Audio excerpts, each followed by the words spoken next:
জাতীয় নির্বাচনের পদ্ধতিতেই গণভোট, ব্যালট হবে রঙিন। শিগগিরই দেশ জুড়ে প্রচারণা শুরু। আজকালের মধ্যে অধ্যাদেশের গেজেট জারি, জানালেন আইন উপদেষ্টা। গণতন্ত্র উত্তরণে ফেব্রুয়ারিতে ঝামেলামুক্ত ভোটের আশা বিএনপির। নির্বাচনের সুষ্ঠু পরিবেশ দেখছেন মির্জা ফখরুল। প্রার্থিতা নিয়ে কিছু সমস্যার থাকার কথা স্বীকার। বন্দর বিদেশিদের হাতে গেলে ঝুঁকিতে পড়বে সার্বভৌমত্ব। চুক্তির এখতিয়ার নেই অন্তর্বর্তী সরকারের, দাবি রিটকারী আইনজীবীর। নাকচ অ্যাটর্নি জেনারেলের রায় ৪ ডিসেম্বর। বিসিএস লিখিত পরীক্ষা পেছানোর দাবিতে যমুনা অভিমুখে মিছিলে পুলিশের বাধা, শাহবাগে অবস্থান। জাবি শিক্ষার্থীদের ঢাকা আরিচা মহাসড়ক অবরোধ করে বিক্ষোভ।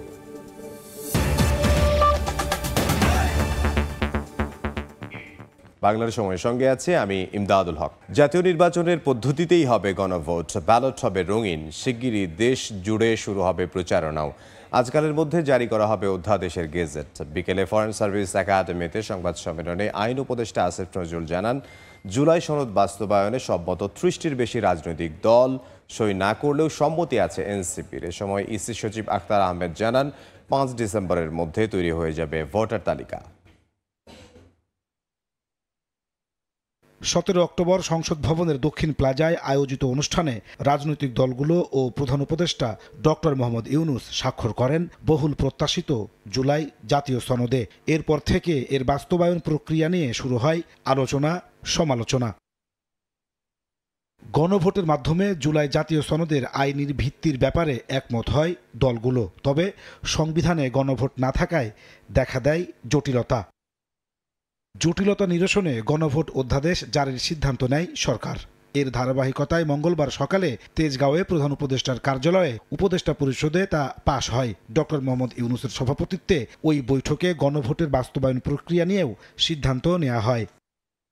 বৈঠকের বিস্তারিত জানাতে বিকেলে ফরেন সার্ভিস একাডেমিতে সংবাদ সম্মেলনে হাজির হন আইন উপদেষ্টা ডক্টর আসিফ নজরুল। জানান, গণভোট আইন অধ্যাদেশ আকারে অনুমোদন দেওয়া হয়েছে।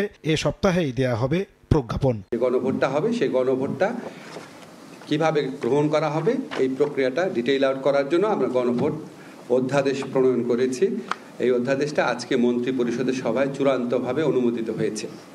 আমরা আশা করছি আজকে বা কালকের মধ্যে এটা গেজেট নোটিফিকেশন হয়ে যাবে। এ সময় তিনি জানান, একটি মাত্র প্রশ্ন ও ভিন্ন রঙে হবে গণভোটের ব্যালট। একটি মাত্র প্রশ্ন থাকবে। প্রশ্নটা হচ্ছে, আপনি জুলাই জাতীয় সনদ, সংবিধান সংস্কার বাস্তবায়ন আদেশ ২০২৫ এবং জুলাই সনদে লিপিবদ্ধ সংবিধান সংস্কার সম্পর্কিত নিম্নলিখিত প্রস্তাব সমূহের প্রতি আপনার সম্মতি জ্ঞাপন করিতেছেন। তারপর সেখানে হা এবং না দুইটা বক্স থাকবে। যারা সম্মতি জানাচ্ছেন তারা হাতে ভোট দিবেন, যারা জানাচ্ছেন না তারা নাতে ভোট দিবেন। গণভোটের ব্যালটটা হবে ভিন্ন কালারের, যাতে কেউ কনফিউজ না হয়। ডক্টর আসিফ নজরুল জানান, খুব দ্রুতই জাতীয় নির্বাচনের দিন গণভোট আয়োজনের নির্দেশনা দেওয়া হবে নির্বাচন কমিশনকে। নাজমুস সালেহী, সময় সংবাদ, ঢাকা। গণতন্ত্র উত্তরণের পথে যাচ্ছে দেশ। সেটির মধ্যে সুষ্ঠু নির্বাচনের পরিবেশ তৈরি হয়ে গেছে। কোনো রকম ঝামেলা ছাড়াই ফেব্রুয়ারিতে নির্বাচন অনুষ্ঠিত হবে। ঠাকুরগাঁওয়ে মতবিনিময় সভায় এসব কথা বলেন বিএনপি মহাসচিব মির্জা ফখরুল ইসলাম আলমগীর। এ সময় প্রার্থী তালিকা নিয়ে কিছু সমস্যা থাকার কথা স্বীকার করেন তিনি। অন্যদিকে চট্টগ্রামে দলটির স্থায়ী কমিটির সদস্য আমির খসরু মাহমুদ চৌধুরী বলেন, ক্ষমতায় গেলে মেগা প্রকল্প নয়, কর্মসংস্থানে গুরুত্ব দেবে বিএনপি। মঙ্গলবার বিকেলে ঠাকুরগাঁও জেলা আইনজীবী সমিতি মিলনায়তনে আয়োজিত মতবিনিময় সভায় অংশ নেন বিএনপি নেতারা। সভায় প্রধান অতিথির বক্তব্যে বিএনপি মহাসচিব বলেন, দেশে গণতন্ত্র পুনরুদ্ধারের পথ এখন উন্মুক্ত। তৈরি হয়েছে সুষ্ঠু নির্বাচনের পরিবেশ। ঝামেলা ছাড়াই আসন্ন জাতীয় নির্বাচন অনুষ্ঠিত হবে বলেও মন্তব্য করেন তিনি। বাংলাদেশ এখন একটা গণতন্ত্রের উত্তরণের পথে যাচ্ছে। ইতিমধ্যে অন্তর্বর্তীকালীন সরকার নির্বাচনের সম্ভাব্য সময় ঘোষণা করেছে এবং বেশিরভাগ রাজনৈতিক দল তাদের ক্যান্ডিডেট ঘোষণা করেছে এবং দেশে নির্বাচনের একটা আবহাওয়া সৃষ্টি হয়ে গেছে। সুতরাং আমরা অত্যন্ত আশাবাদী যে কোন রকম ঝামেলা ছাড়াই ২৬ ফেব্রুয়ারির প্রথম দিকে বা মধ্যবর্তী সময়ে নির্বাচন অনুষ্ঠিত হবে। বিএনপি বড় রাজনৈতিক দল, তাই এক আসনে একাধিক প্রার্থী থাকলে সমস্যা নেই বলেও মন্তব্য করেন মির্জা ফখরুল ইসলাম। বিএনপি একটা বিশাল রাজনৈতিক দল, স্রোতস্বিনী নদীর মতো। এখানে এক একটা কনস্টিটিউন্সিতে 4টা-5টা করে ক্যান্ডিডেট থাকে, তো কিছু তো আপনার সমস্যা হবেই। এটা বরাবরই হয়ে এসছে, এটাতে কোনো অসুবিধা নাই। এটা হওয়াটাই বোঝা যায় যে বিএনপি একটা বড় রাজনৈতিক দল। এদিন বিকেলে চট্টগ্রাম মহানগরীর বিএনপির উদ্যোগে এসএসসি ও এইচএসসি কৃতী শিক্ষার্থীদের সংবর্ধনা অনুষ্ঠানে অংশ নেন স্থায়ী কমিটির সদস্য আমির খসরু মাহমুদ চৌধুরী। এ সময় তিনি বলেন, বিএনপি ক্ষমতায় গেলে মেগা প্রকল্প নয়, কর্মসংস্থানে গুরুত্ব দেবে, পড়ালেখায় সবচেয়ে বেশি বিনিয়োগ করা হবে। আগামীর বাংলাদেশ হবে মেধাবীদের নেতৃত্বে, আগামীর বাংলাদেশ হবে মেধাবীদের নেতৃত্বে। যদি বাংলাদেশ না হয়, আমরা যে আকাঙ্ক্ষা, যে প্রত্যাশা করছি, সেই প্রত্যাশা পূরণ করা সম্ভব হবে। অনুষ্ঠান শেষে কৃতী শিক্ষার্থীদের হাতে পুরস্কার তুলে দেন আমির খসরু মাহমুদ চৌধুরী। খাদিজা স্বপ্না, সময় সংবাদ। চট্টগ্রাম বন্দরের নিউ মোরিং কন্টেইনার টার্মিনাল পরিচালনায় বিদেশি কোম্পানির সঙ্গে চুক্তির প্রক্রিয়া নিয়ে হাইকোর্টের রায় 4 ডিসেম্বর সকালে রুলের শুনানি শেষে হাইকোর্টের দ্বৈত বেঞ্চ রায়ের এদিন ধার্য করেন। রিটকারী আইনজীবীরা বলছেন, বিদেশি কোম্পানির হাতে বন্দর তুলে দিলে দেশের নিরাপত্তা ও সার্বভৌমত্ব হুমকিতে পড়বে। এ ধরনের সিদ্ধান্ত নির্বাচিত সরকারের হাতে ছেড়ে দেওয়া উচিত। যদিও অ্যাটর্নি জেনারেল বলেছেন, নির্বাচিত সরকারের মতো সব ধরনের পদক্ষেপ নেয়ার এখতিয়ার আছে অন্তর্বর্তী সরকারের। গত কয়েক মাস ধরে আলোচনায় চট্টগ্রাম বন্দর ইস্যু। রাজনৈতিক দলগুলোর আপত্তি থাকা সত্ত্বেও গত 17 নভেম্বর লালদিয়া ও পানগাঁও টার্মিনাল দুটি পরিচালনার দায়িত্ব দেয়া হয় ডেনমার্ক ও সুইজারল্যান্ড ভিত্তিক একটি প্রতিষ্ঠানকে। আর চট্টগ্রামের new mooring container terminal Dubai ভিত্তিক কোম্পানি ডিপি ওয়ার্ল্ডকে দেওয়ার চুক্তি এগিয়ে নিচ্ছে অন্তর্বর্তী সরকার। দীর্ঘমেয়াদী এবং স্পর্শকাতর এই সিদ্ধান্ত নিতে স্বল্প মেয়াদে দায়িত্ব থাকা অন্তর্বর্তী সরকার কেন তাড়াহুড়ো করল, এ নিয়ে প্রশ্ন উঠেছে। বিষয়টি গড়িয়েছে উচ্চ আদালতে। 4 ডিসেম্বর এ বিষয়ে সিদ্ধান্ত জানাবেন হাইকোর্ট। রিটকারী আইনজীবীরা বলছেন, বন্দর ব্যবস্থাপনা বিদেশি বা দেশি কোম্পানির কাছে থাকবে, এই সিদ্ধান্ত নেবে নির্বাচিত সরকার। চুক্তি করার কোনো এখতিয়ার নেই অন্তর্বর্তী সরকারের। বাংলাদেশের মানুষের প্রত্যাশা, ফ্যাসিস্ট রেজিমের প্রধান পলাতক শেখ হাসিনা যে MOUটা করেছিল, সেইটার ধারাবাহিকতা যেন রক্ষা করার না হয়। আনফর্চুনেটলি বর্তমান এই অন্তর্বর্তীকালীন সরকার বিভিন্ন আইন ভঙ্গ করে এই ধারাবাহিকতাটা রক্ষা করতে চাচ্ছে। আমরা মনে করছি আগের সরের কোনো লোকজনের তাদের তত্ত্বাবধানে তাদের প্রসেসটা কিন্তু এটা আগানো হচ্ছে। এটা যেহেতু একটা রাষ্ট্রের জন্য একটা বড় রকমের নীতিগত সিদ্ধান্ত, সুতরাং পরবর্তী পার্লামেন্ট না আসা পর্যন্ত এই নীতিগত সিদ্ধান্ত আর কেউ নিতে পারবেন না। মানতে নারাজ রাষ্ট্রের সর্বোচ্চ আইন কর্মকর্তা। জনস্বার্থে করা রিটের নেপথ্যে অসৎ উদ্দেশ্য দেখছেন তিনি। কান নিয়ে গেলে চিলের পিছনে দৌড়াচ্ছে। আইন কানুন ভালো করে ব্যাখ্যা করলে ওনারা এই সিদ্ধান্তে থাকবেন না। দিস রিট পিটিশনার যিনি এসেছেন, উনি একজন ফ্যাট ক্যাটের পক্ষে এসেছেন। মানে পিছনে কোনো ভোমা বিড়াল বসে আছে টাকা পয়সার নিয়ে, সামনে এসে ওনারা পাবলিক ইন্টারেস্ট লিটিগেশনের নামে এটা করছেন, যেটাকে আইনি পরিভাষায় বলা হয় ফ্যাট ক্যাট। তার দাবি, জাতীয় স্বার্থ রক্ষা করেই বিদেশি কোম্পানির সঙ্গে চুক্তির প্রক্রিয়া এগিয়ে নিচ্ছে সরকার। নিউ মোরিং কন্টেইনার টার্মিনাল ব্যবস্থাপনার দায়িত্ব বিদেশি কোম্পানিকে দেওয়ার প্রক্রিয়া শুরু হয় 2023 সালে আওয়ামী লীগ সরকারের সময়ে। 5 আগস্টের পর দায়িত্ব নিয়ে একই পথে হাঁটছে অন্তর্বর্তী সরকারও। আফজাল হোসেন, সময় সংবাদ, ঢাকা। ডেলিভারিতে গতি আনার পাশাপাশি প্রযুক্তিগত সুবিধা কাজে লাগিয়ে বহির্নোঙরে পণ্যবাহী জাহাজের গড় অবস্থানের সময় শূন্যের কোঠায় নামিয়ে এনেছে চট্টগ্রাম বন্দর কর্তৃপক্ষ। আমদানি পণ্য নিয়ে আসা বাল্ক ও কন্টেইনারবাহী জাহাজগুলো কোনো রকম অপেক্ষা না করে জেটিতে বার্থিং সুবিধা পাওয়ায় লাখ লাখ ডলার সাশ্রয় হচ্ছে শিপিং কোম্পানিগুলোর। শেখর টিউবের ক্যামেরায় সে খবর জানাচ্ছেন কমল দে। গত আগস্ট মাসও তীব্র জাহাজ জটের কবলে পড়ে দিশেহারা হয়ে উঠেছিল চট্টগ্রাম বন্দর কর্তৃপক্ষ। আমদানি পণ্য নিয়ে আসা মাদার ভেসেলগুলোকে 5 থেকে 7 দিন পর্যন্ত বহির্নোঙরে অলস সময় কাটাতে হয়েছে প্রধান জেটিতে বার্থিং পাওয়ার অপেক্ষায়। এমনকি জট নিরসনে ব্যর্থ হয়ে অন্তত 15টি জাহাজকে বহর থেকে বাদ দেওয়ারও সিদ্ধান্ত নিয়েছিল বন্দর কর্তৃপক্ষ। পরিবহন ধর্মঘট ছিল, NBR কলম বিদ্যুৎ ছিল, ঈদ ছিল, সব কিছু মিলে একটা সিচুয়েশন ক্রিয়েট হয়েছিল, যার জন্য আমরা বলেছিলাম যে একটা ব্রিদিং টাইম দিতে হবে, হঠাৎ করে ডিসিশন নিতে হবে না। কিন্তু সেটা ওভারকাম হয়ে গেছে। সেই ওভারকাম হওয়ার পিছনে ড্রাই ডক যারা অপারেট করতেছেন নৌবাহিনী, ওদেরও আন্তরিক সদিচ্ছ ছিল, সব মিলিয়ে কিন্তু এই সমস্যার সমাধান হয়েছে।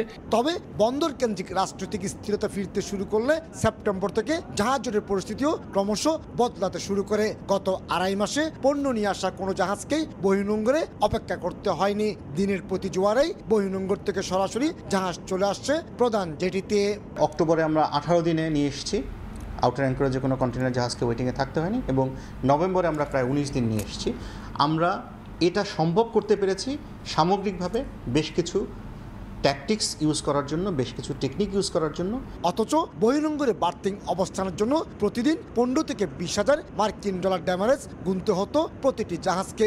বর্তমানে জট না থাকায় সে খরচ মুক্ত জাহাজ ব্যবসায়ীরা।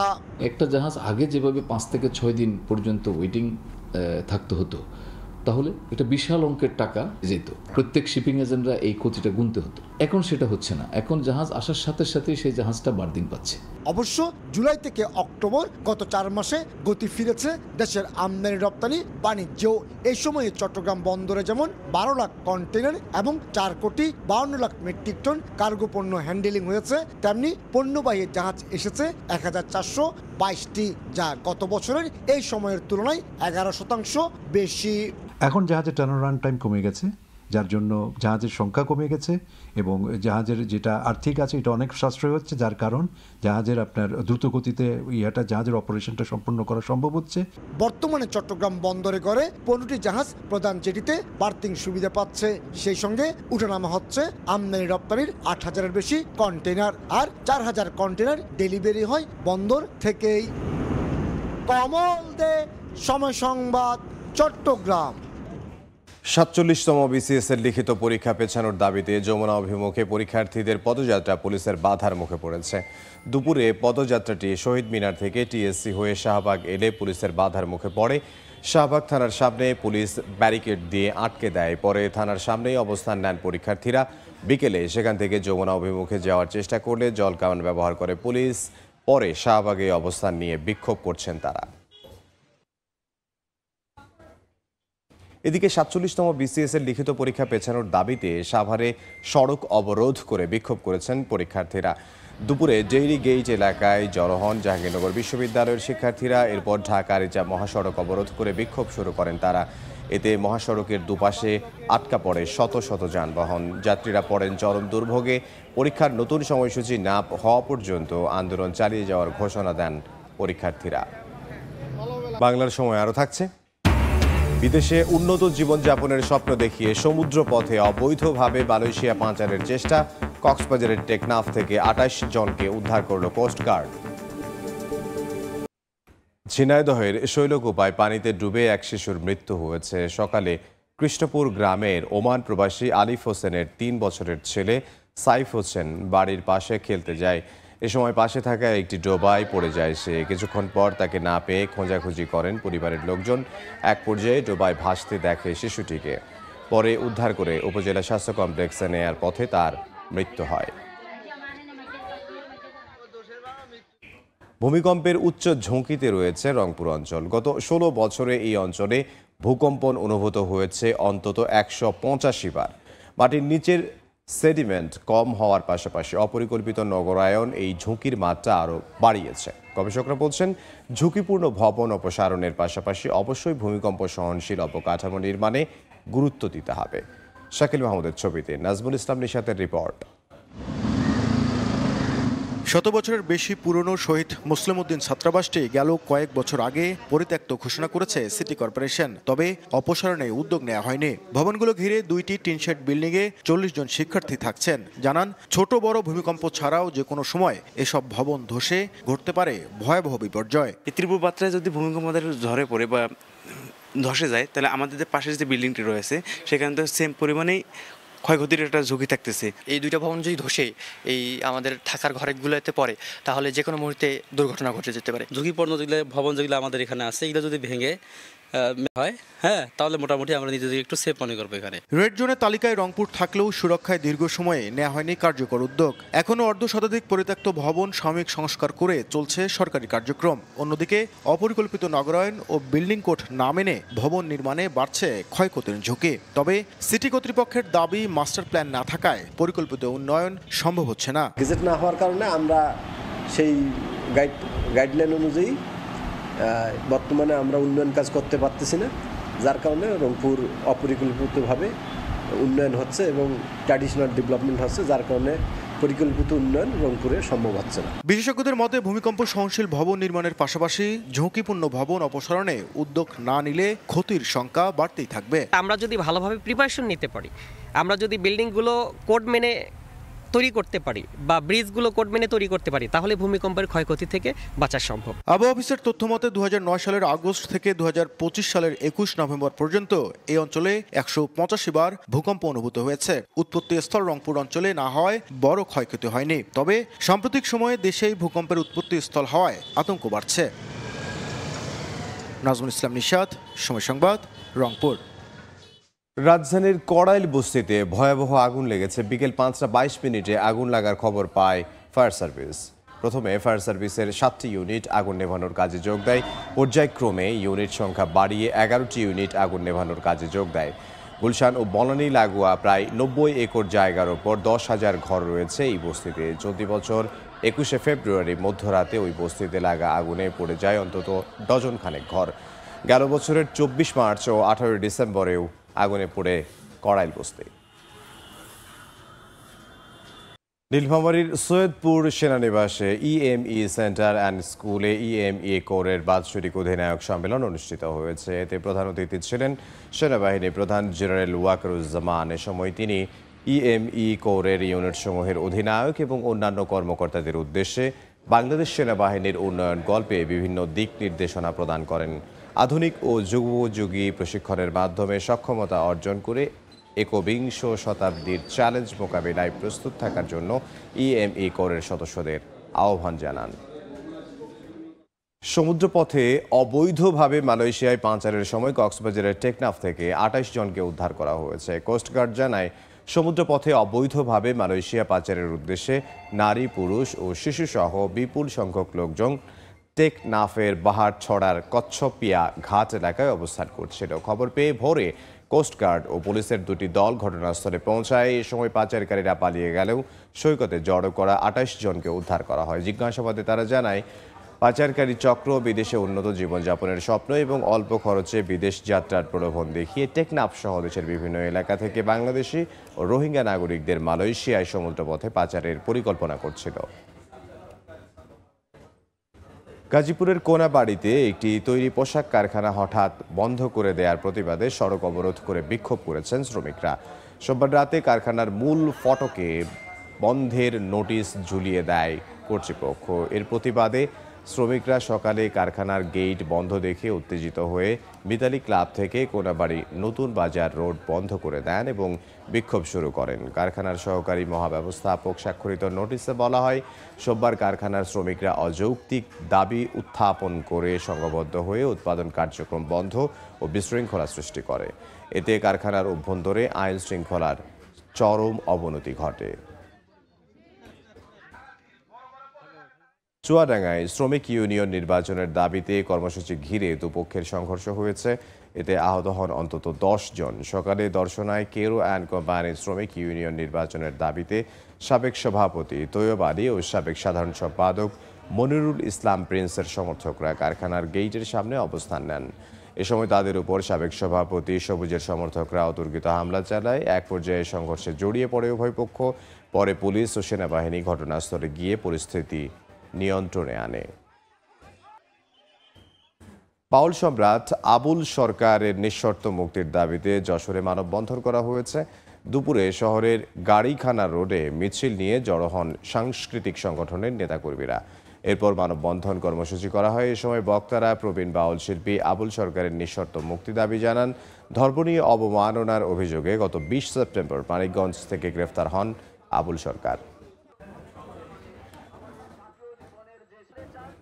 বাংলার সময় আরো থাকছে। 350 কোটি টাকা ঋণের বোঝা নিয়ে আখ মারায়ে ঠাকুরগাঁও সুগার মিল। বেশি দামের কারণে বিক্রি হচ্ছে না চিনিও, নীতি না বদলালে কমবে না লোকসান। কুষ্টিয়ায় পদ্মা নদীতে নিখোঁজের 8 দিন পর ফরিদপুর থেকে শ্রমিক দলের এক নেতার মরদেহ উদ্ধার করা হয়েছে। সোমবার সন্ধ্যায় সদর উপজেলার কবিরপুর খেয়া ঘাট এলাকায় একটি মরদেহ পদ্মা নদীতে ভাসতে দেখেন স্থানীয়রা। খবর পেয়ে পুলিশ গিয়ে লাশ উদ্ধার করে সদর হাসপাতালের মর্গে পাঠায়। এ সময় মরদেহের পকেটে থাকা মোবাইলের সূত্র ধরে পরিচয় নিশ্চিত করে পুলিশ। গত 17 নভেম্বর দুপুরে কুষ্টিয়া সদর উপজেলা শ্রমিক দলের সাধারণ সম্পাদক আবেদুর রহমান আন্নু পদ্মা নদীতে ট্রলারে করে পিকনিকে যান। এ সময় পানিতে পড়ে নিখোঁজ হন তিনি। রাজশাহীর পুঠিয়ায় অপহরণের 1 মাসে উদ্ধার হয়নি 8ম শ্রেণীর ছাত্রী সামিহা। তাকে উদ্ধার ও আসামিদের গ্রেফতারের দাবি জানিয়ে দুপুরে রাজশাহী নাটোর মহাসড়কে মানববন্ধন করেছেন স্বজন ও গ্রামবাসী। তারা অভিযোগ করেন, মামলা হলেও প্রধান আসামি পলাতক, অন্য আসামিরাও এলাকায় ঘুরে বেড়াচ্ছে। গত 26 অক্টোবর 8ম শ্রেণীর শিক্ষার্থীকে মাইক্রোবাসে করে তুলে নেয় স্থানীয় হৃদয়ের নেতৃত্বে 7 থেকে 8 জন।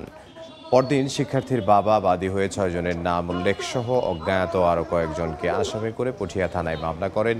মেয়েটিকে উদ্ধারের চেষ্টা চলছে বলে জানিয়েছে পুলিশ। কুমিল্লার 14 গ্রামে আনোয়ার হোসেন হত্যা মামলায় 2 জনকে মৃত্যুদণ্ডাদেশ দিয়েছেন আদালত। দুপুরে জেলার অতিরিক্ত দায়রা জজ আদালতের বিচারক সাবরিনা নার্গিস রায় দেন। মামলার বিবরণে জানা যায়, 2013 সালের 22 এপ্রিল পূর্ব বিরোধের জেরে আনোয়ার হোসেনের দোকানে হামলা চালায় জিয়া ও তার সহযোগীরা। এ সময় কুপিয়ে আনোয়ারকে আহত করে শরীরে পেট্রোল ঢেলে আগুন ধরিয়ে দেয়। পরে ঢাকা মেডিকেল কলেজ হাসপাতালের বার্ন ইউনিটে চিকিৎসাধীন অবস্থায় মারা যান আনোয়ার হোসেন। পরদিন নিহতের বাবা দেলোয়ার হোসেন বাদী হয়ে 13 জনের নাম উল্লেখ করে মামলা করেন। দীর্ঘ বিচারিক প্রক্রিয়া শেষে 2 জনকে মৃত্যুদণ্ডাদেশ এবং 5 আসামিকে যাবজ্জীবন কারাদণ্ড দেন আদালত। পিরোজপুরে মাদক মামলায় মায়ের যাবজ্জীবন সহ বিভিন্ন মেয়াদে কারাদণ্ড দেওয়া হয়েছে তার 2 সন্তানকে। দুপুরে জেলার সিনিয়র জেলা ও দায়রা জজ মুজিবুর রহমান আসামিদের উপস্থিতিতে রায় দেন। মামলার বিবরণে জানা যায়, 2022 সালের 2 ফেব্রুয়ারি কাউখালীর শিয়ালকাঠি গ্রামের একটি বাড়ি থেকে 8,500 পিস ইয়াবা উদ্ধার করে পুলিশ। ওই ঘটনায় পরিবারের 4 সদস্যের বিরুদ্ধে মাদকদ্রব্য নিয়ন্ত্রণে আইনে মামলা হয়। শারমিন আক্তারকে যাবজ্জীবন কারাদণ্ড সহ অর্থদণ্ড প্রদান করা হয়। তার ছেলে মেহেদি হাসান মুন্নাকে 1 বছর 9 মাস এবং মেয়ে ইকতার জাহান তিশাকে 1 বছর 6 মাসের কারাদণ্ড দেন আদালত। আরেক ছেলে সাইফুল ইসলাম পায়েলকে খালাস। ঝিনাইদহে একটি বেসরকারি ডায়াগনস্টিক সেন্টার থেকে বিপুল পরিমাণ সরকারি ওষুধ জব্দ করেছে ভ্রাম্যমাণ আদালত। দুপুরে Maheshpur nursing home and diagnostic সেন্টারে অভিযান চালান উপজেলা নির্বাহী কর্মকর্তা খাজিজা আক্তার ও উপজেলা স্বাস্থ্য ও পরিবার পরিকল্পনা কর্মকর্তা হেলেনা আক্তার নিপা। অভিযানে সরকারি হাসপাতালের বিভিন্ন ধরনের ওষুধ উদ্ধার করা হয়। এই অপরাধে নার্স শিরিনা আক্তারকে 6 মাসের বিনাশ্রম কারাদণ্ড এবং 50,000 টাকা জরিমানা করা হয়। একই সঙ্গে প্রতিষ্ঠানের মালিক ওবায়দুল হককে 1 বছরের বিনাশ্রম কারাদণ্ড এবং 3 লাখ টাকা জরিমানা করা হয়।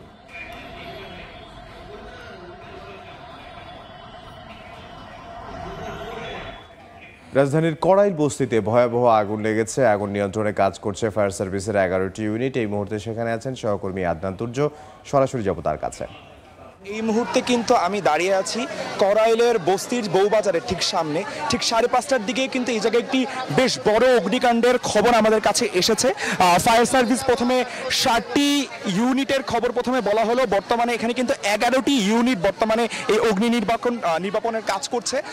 দর্শক, আপনারা কিন্তু দেখতে পাচ্ছেন এই রাস্তায় কিন্তু প্রচণ্ড মানুষের ভিড়। এখানে যেমন স্থানীয়রা রয়েছেন, তেমন উৎসুক জনতা এবং গণমাধ্যম কর্মীরা রয়েছেন। বেশ সরু যে রাস্তাটি থেকেও কিন্তু যারা আক্রান্ত হয়েছে, যাদের বাড়িঘর পুড়ে গেছে, তারা কিন্তু তাদের বিভিন্ন আসবাবপত্র নিয়ে এবং বেশ কিন্তু আবেগের অবস্থা নিয়েই কিন্তু তারা আসলে তাদের এই রোড থেকে বের হচ্ছেন। সবার মধ্যে এক ধরনের উৎকণ্ঠা রয়েছে, এক ধরনের শঙ্কা কিন্তু আমরা আস্তে আস্তে দেখেছি। দর্শক, ফায়ার সার্ভিসের মাধ্যমে আমরা আপাতত যতটুকু জানতে পেরেছি যে ঠিক 5:22-এর দিকে কড়াইল বস্তি বউবাজার যে অঞ্চলটি রয়েছে সেই জায়গায় একটি অগ্নিৎপাতের ঘটনা ঘটে। কিন্তু কিভাবে এই আগুনের সূত্রপাত তা এখন পর্যন্ত ফায়ার সার্ভিস জানাতে পারেনি এবং হতাহতের সংখ্যাটা আসলে কত এবং ঠিক কতটুকু ঘরবাড়ি এই মুহূর্তে পুড়ে গেছে তাও কিন্তু আমরা জানতে পারছি না। কিন্তু আপনারা কিন্তু দর্শক দেখতে পাচ্ছেন এই জায়গায় কিন্তু এখন প্রচণ্ড একটি ভিড়, একটি উৎকণ্ঠা উত্তেজনা কাজ করছেন। এই যে মানুষজন যেতে পারছে না এবং বউবাজারের এই এলাকাটি যে করাইল বস্তির যে এলাকা, আশেপাশে কিন্তু প্রচুর মুদির দোকান রয়েছে, প্রচুর ছোটোখাটো স্টেশনের দোকান রয়েছে। প্রত্যেকটি দোকানই কিন্তু এই জায়গায় বন্ধ এই মুহূর্তে এবং মানুষজনের মধ্যে যেই ভিড়, যেই ঠেলাঠেলি তা নিয়েই কিন্তু আসলে ফায়ার সার্ভিস তাদের কাজ করতে চলেছে এবং আমরা এই স্থানে পৌঁছাতে প্রায় 10 থেকে 15 মিনিট হাঁটতে হয়েছে। ততক্ষণেও আসলে আমরা জনগণের সাথে যতটুকু কথা বলার সুযোগ পেয়েছি আক্রান্ত ব্যক্তিদের সাথে, সবার মনে ফায়ার সার্ভিসকে নিয়ে এক ধরনের অভিযোগ ছিল যে তাদের আরও আগে আসা উচিত ছিল। আমরা গণমাধ্যম আসার ঠিক নাকি 10 মিনিট আগে, অর্থাৎ এই এখন যতক্ষণ সময় তার ঠিক 15 মিনিট আগেই নাকি ফায়ার সার্ভিস এসে কাজ শুরু করেছে।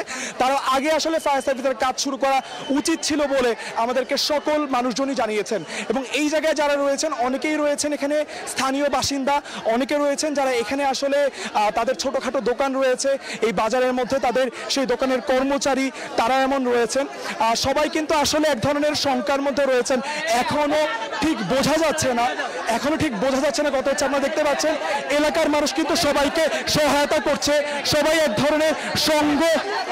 ধরনের সংঘবদ্ধ ভাবেই কিন্তু তারা কাজ করছেন এবং তারা কিন্তু আসলে দেখতে পাচ্ছেন যে পুলিশের আইনশৃঙ্খলা বাহিনীর সদস্যরা কিন্তু রয়েছে। তারা কিন্তু নিরাপত্তা এবং অগ্নিকাণ্ডের ঘটনা থেকে যতটুকু আপাতত আগুন নিভানোর যে কাজটুকু করা উচিত সেই কাজটুকু তারা করছেন। এখনো আসলে উদ্ধার কার্যের ঘটনাটি এখন পর্যন্ত আমরা দেখতে পাইনি। এখনো কিন্তু দর্শক আপনারা কিন্তু সামনেই দেখতে পাচ্ছেন, আমরা যে গলিটা দিয়ে হেঁটে যাচ্ছি সেই গলিটি কিন্তু একটা বাজার এবং যতটুকু অংশ দেখা যাচ্ছে এখনো কিন্তু দাউ দাউ করে করাইল বস্তির এই অংশটিতে আগুন লেগে আছে। এবং আমরা যতটুকু জানতে পেরেছি এখানে তেমনভাবে কোনো কারখানা নেই, তেমনভাবে কোনো আসলে দোকান নেই। বেশিরভাগ সবাই কিন্তু আসলে এই জায়গায় স্থানীয় বাসিন্দা, যাদের আসলে টিনের ঘর ছিল এবং তারা কিন্তু খুব একটি ভালো অবস্থানে নেই। মোটামুটি একটা টিনের ঘরে, মাটির ঘরে। আপনি কিন্তু দেখতে পাচ্ছেন দর্শক এই জায়গায় কিন্তু দর্শকদের মধ্যে আবেগের এক ধরনের সঞ্চার হয়েছে। তারা কিন্তু বলছেন, তারা কিন্তু আপনারা দেখছেন তারা তাদের রোষ প্রকাশ করছেন, তাদের অভিযোগ জানাচ্ছে কেন বর্তমান সরকার ব্যবস্থার মাধ্যমে কেন তার থেকে সরকার ব্যবস্থার মধ্যে আমরা বাংলাদেশ সরকারের কাছে অনুমতি আপিল করতেছি। করাইল বস্তির আগুন লাগার কারণে হেলিকপ্টার চাই। আমি ইউনিট সরকারকে দৃষ্টি আকর্ষণ করে বলছি, আমাদের এই বস্তিতে লক্ষ লক্ষ মানুষ থাকে কিন্তু 1.5 ঘন্টা হয়ে গেছে আগুন, এখন পর্যন্ত আগুন শুনতে পাচ্ছিলেন। এখানে যারা রয়েছেন সবাই কিন্তু বেশ উত্তেজিত এবং বেশ রাগের মধ্যে রয়েছে। সবাই কিন্তু অভিযোগ জানাচ্ছেন এখন পর্যন্ত ফায়ার সার্ভিস যে কার্যক্রম করেছে তারা সেখানে সন্তুষ্ট নয়। সবাই কিন্তু অভিযোগ জানাচ্ছে। আপনারা দেখতে পাচ্ছেন এই জায়গায় কিন্তু বেশ একটি উত্তপ্ত পরিস্থিতি তৈরি হয়ে গেছে। যারা আক্রান্ত মানুষ রয়েছিলেন তারা বারবার জানতে চাচ্ছেন কেন তারা হেলিকপ্টার দিয়ে এখনো এই জায়গায় আগুন লাগাচ্ছে না, যেহেতু এই জায়গাটি একটি বেশ বড় অবস্থা, প্রায় 90 একরের মতো জায়গা কিন্তু এই স্থানে রয়েছে এবং কেন সেখানে এখনো পর্যন্ত হেলিকপ্টার দিয়ে আগুন নেভানোর কাজ করা হয়নি, কেন এর আগে কাজ করা হয়নি এবং বর্তমানে যে অবস্থা রয়েছে করাইল বস্তির যে অবস্থা, তার ভাই যে বর্তমানে সরকারকে তারা দিচ্ছে সরকারের কাছে তারা ধরনের অভিযোগ জানাচ্ছেন। দর্শক আপনারা দেখতে পাচ্ছেন, এখনো কিন্তু এই জায়গায় উদ্ধার কার্যের যে কার্যক্রম সেই কার্যক্রম কিন্তু এখনো চলমান রয়েছে। ফায়ার সার্ভিসের ব্যক্তিরা কিন্তু এখনো, অফিসাররা এই রাউট থেকে সোজা চলে যাচ্ছেন।